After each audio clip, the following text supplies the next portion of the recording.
Hello friend, मी श्रद्धा. Story book teller या चॅनलमध्ये तुमचं पुन्हा एकदा स्वागत करते.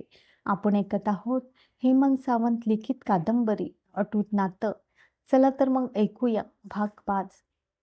पंत हॉलभर नजर फिरवत जयनं हाक मारली. काही क्षणापूर्वीच तो जीपमधून खाली उतरला होता आणि हातातल्या काठीनं तोल सावरत जितक्या वेगात बंगल्यात शिरता येईल तितक्या वेगात शिरला होता. बंगल्यातली गंभीर शांतता त्याला आता परिचित झाली होती, पण आताच्या क्षणी त्याच गंभीर शांततेला एक वेगळाच वास येत असल्याचं त्याच्या लक्षात आलं होतं. त्या जाणीवेनं त्याचं सर्वांग शहारलं. पूर्वी घडून गेलेली गोष्ट आज देखील घडली नाही ना? त्याच्या मनात सरसरत विचार आला. खरं तर याच विचारानं तो क्लबमध्ये देखील अस्वस्थ झाला होता. कशातच त्याचं लक्ष लागत नव्हतं. टेबलाभोवती जमलेला प्रत्येक जण गप्पात बुडून गेला होता. दिनशाच्या चावट जोक्सवर हास्याचे मजलीच्या मजली चढत होते. तो देखील हसत होता. ग्लासातलं मद्य पीत होता. मध्येच कोणी काही म्हणालं तर हा हू करत होता. पण डोक्यात विचार होते ते हेच. नम्रताबरोबर ते दोघे कसे वागतात? की पूर्वी घडून गेलेल्या गोष्टीची पुनरावृत्ती होते? आपण तिथं थांबणं योग्य नव्हतं का? निदान आज पहिल्याच दिवशी काही घडू नये हे पाहण्याची आपली जबाबदारी नव्हती का? डोक्यातले विचार जसे असह्य झाले तसा तो उठला. सगळ्यांचा निरोप घेऊन तो क्लब बाहेर पडला. जीपमध्ये शिरत असताना आपल्याला जास्तच मद्य झाल्याची जाणीव त्याला झाली होती. पण कसल्याशा ओढीनं तो बंगल्यावर आला होता आणि आता ती शंका खरी ठरल्याची वेडीपिशी जाणीव त्याला झाली होती. बंगल्यातल्या त्या वेगळ्या शांततेनं त्याला ती करून दिली होती. पंतांना हाक मारून तो क्षणिक थांबला. मग स्वयंपाक खोलीतून बोलण्याचा आवाज ऐकू येताच तो घाईघाईत तिकडे वळला. नम्रताचा आवाज त्यानं पटकन ओळखला होता. पंत. स्वयंपाकखोलीत शिरत तो म्हणाला. त्याला तिथं पाहून नम्रता घाईघाईनं खुर्चीतून उठली. त्याचा आवाज दोघांनीही ओळखला. हे काय? अचानक जयनं प्रश्न केला. त्याचं लक्ष नम्रताच्या हाताकडे गेलं. हातावर बांधलेलं बँडेज पाहून त्याच्या पायाखालची जमीन सरकली. गॉड! शेवटी सोनालीनं हा प्रकार केलाच. नम्रतानं जयकडं पाहिलं. त्याच्या मनात कोणता विचार आला हेही तिच्या लक्षात आलं. पाठोपाठ थोड्याच वेळापूर्वी केलेल्या निर्धाराची तिला आठवण झाली. ही वेळ आपण मारून न्यायला हवी हे तिच्या लक्षात आलं. तशी ती खांदे उडवत हसली. बँडेज बांधलेला उजवा हात पुढं करत म्हणाली, हे ना, मगाशी फाटकातून आत येताना लागलं. बाहेर आलेला खिळा लक्षातच आला नाही. थोडीशी जखम झाली, पण पंतांनी ती पाहिल्यावर त्यावर लगेचच बँडेज केलं. जे उपहासानं हुंकारला. तिनं जरी कितीही सफाईनं सत्य दडवण्याचा प्रयत्न केलेला असला तरी त्याला ते पटणारं नव्हतं. कारण खरोखरच काय घडून गेलंय हे तो समजून गेला होता. मिस नम्रता, तुम्हाला खोटं देखील बोलता येत नाही. खरं आहे ना पंत? बोलता बोलता त्यानं पंताकडे पाहिलं. पंतांनी एकदाच त्याच्याकडे पाहिलं. मग शरमेनं मान खाली घातली. तसा जय खेदानं हसला. त्याचा चेहरा असह्य वेदनेने पिळवटून गेला. सोनालीनं तुमच्या हाताला चावा घेतला ना? हे पहा मिस नम्रता, मला तुमच्याकडून खरंखुरं उत्तर हवं आहे. सोनालीनं तुमच्या हाताचा चावा घेतला ना? जयच्या आवाजातला कठोरपणा पाहून नम्रता दचकली. होय, ती हळूच म्हणाली. मग लगोलग स्वतःला सावरत ती परत म्हणाली, त्यात काय विशेष घडलं? ती अजून अजाण आहे. आपण काय करावं, काय करू नये हे समजण्या एवढी बुद्धी तरी तिला आहे का? बुद्धी, अजाण प्रत्येक शब्दावर जोर देत जयनं तिच्याकडे पाहिलं. मग चढ्या आवाजात तो म्हणाला, मिस नम्रता, त्या अजाण मुलांना केवढी जाण आली आहे हे तुम्हाला माहीत नाही. आजपर्यंत या गोष्टीकडं केवळ प्रेमापोटी मी दुर्लक्ष केलंय, पण आता हे बास झालं.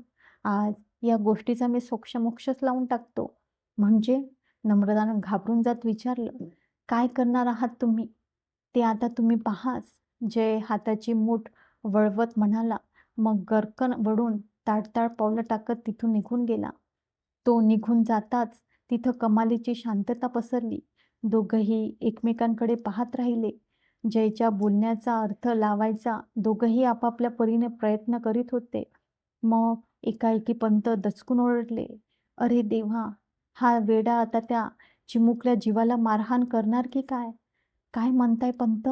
हादरून जात नम्रतानं विचारलं. नेमका हाच विचार त्या क्षणी तिच्याही मनात आला होता.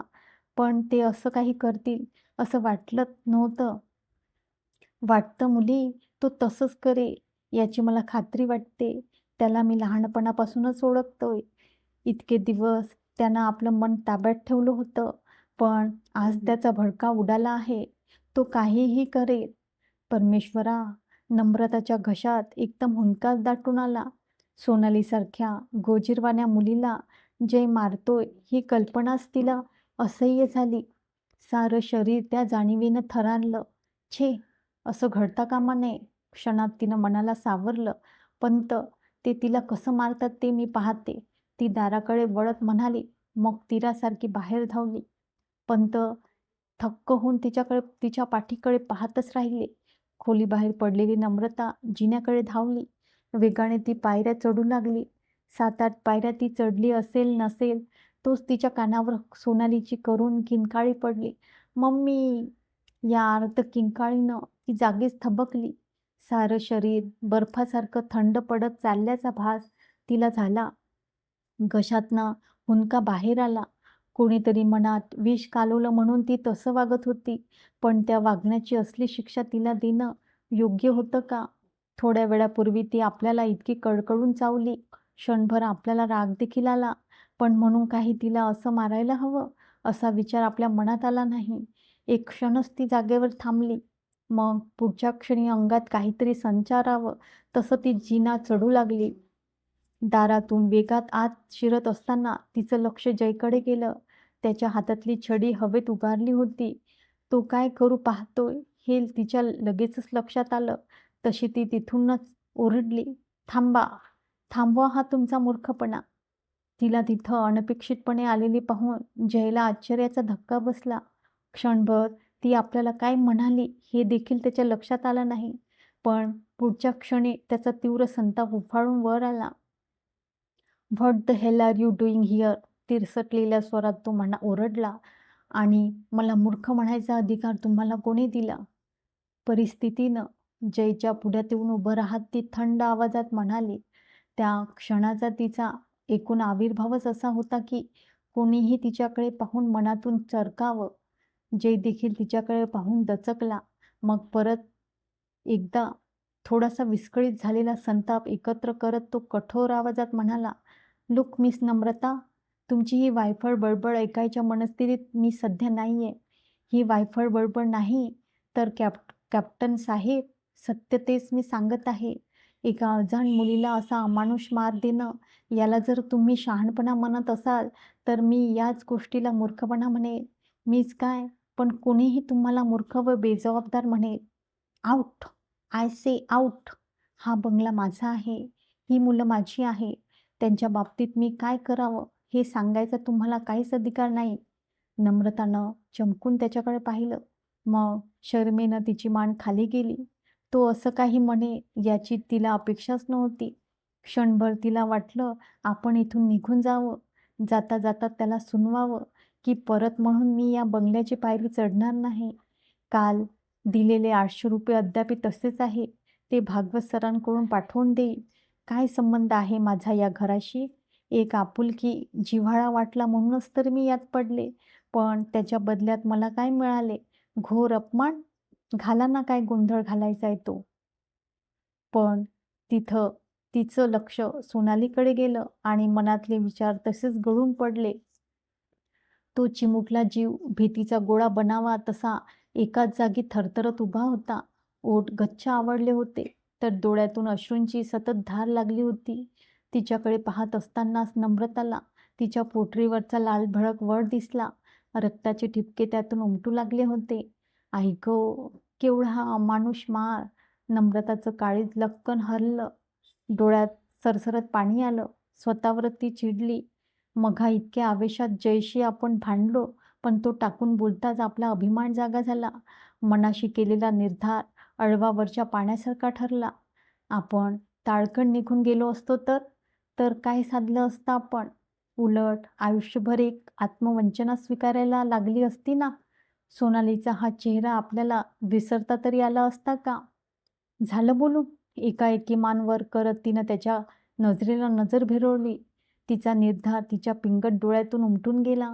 कॅप्टन साहेब, मगाशी मी वर आले, ती अशी तशी जाण्यासाठी नाही, तर तुम्ही जो वेडेपणा करत आहात, तो रोखण्यासाठी आले आहे.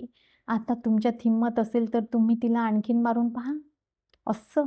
धुमसत्या आवाजात जय म्हणाला. मग पहाच. बोलता बोलता त्यानं हातातली छडी उगारली.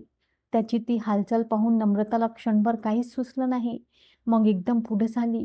जयनं सोनालीचे दोन्ही हात आपल्या डाव्या हातात गच्च पकडून ठेवले होते.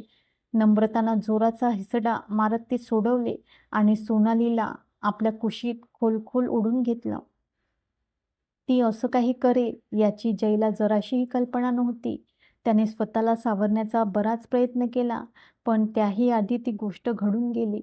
नम्रताच्या पाठीवर सपकन छडीचा प्रहार झाला. आई गं! ती कसमसून किंचाळली. डोळ्यात झटकन पाणी आलं. शरीरभर पसरलेली वेदना ओठांवर ओठ दाबत तिनं पचवली. मग काहीशा रागातच तिनं जयकडे पाहिलं. झालं समाधान? की आणखी राग बाकी आहे? असेल तर तोही काढा, पण मी काही केलं तरी या दोघांना मारू देणार नाही. जयच्या हातातली छडी गळून पडली. शरमेनं त्याचा चेहरा काळा ठिक्कार पडला. मग तो गर्रकन वळला आणि घाईघाईनं तिथून निघून गेला. नम्रतानं हळूच सोनालीला कुशीतून बाजूला केलं. तिच्या गोबऱ्या गालावरून हात फिरवत तिनं हळूच तिच्या मस्तकाचं चुंबन घेतलं. घाबरू नकोस, तुझे बाबा आता तुला कधीच मारणार नाही. मी आहे ना. सोनालीनं हू की चू केलं नाही. भिरभिरत्या डोळ्यांनी तिनं कोपऱ्यात अंग चोरून उभ्या असलेल्या अभिजितकडे पाहिलं. तो देखील मोठाले डोळे करून तिच्याकडे पाहत होता. तेवढ्यात नम्रताचं लक्ष दारातून आत येणाऱ्या पंतांवर गेलं. तशी ती चटकन म्हणाली, पंत, जरा घाई करा. खाली जाऊन तेवढी औषधाची पेटी आणा. बिचाऱ्याच्या पोटरीतून रक्त येऊ लागलं आहे. जसे पंता आले तसेच घाईघाईत निघून गेले. थोड्याच वेळात पंतांनी औषधाची पेटी आणून तिच्यापुढे ठेवली.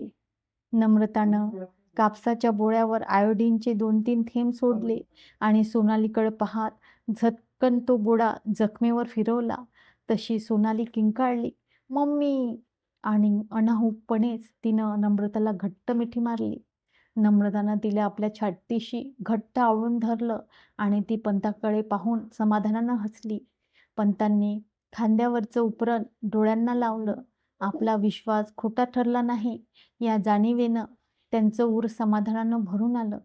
चला तर मित्रांनो, आता येथेच थांबूया. भेटूया उद्याच्या भागात. तोपर्यंत नमस्कार.